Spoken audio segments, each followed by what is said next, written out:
In vandag se Agri-Monitor nuus kyk ons na kernuitsprake van Sarel de Tooy, voorsitter van Das Groep, eienaars van Rio Meat Processors en Desert Wagyu, oor die perfekte storm waarin die vleisbedryf in Suider-Afrika dit self vind.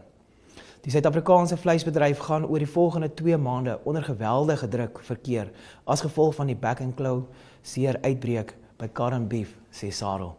Die Suid-Afrikaanse regering volg 'n sogenaamde blanket approach, waar alle beweging tot stilstand kom terwyl beheer gevestig word.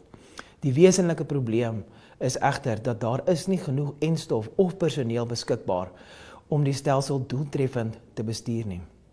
De Tooy bespreek ook die moontlikheid dat die slagpryse R100 per kilogram kan haal.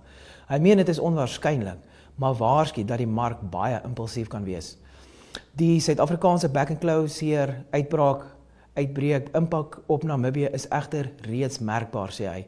Hy sê Suid-Afrikaanse kopers soek dringend vleis, maar vaste kontrakte bly skaars.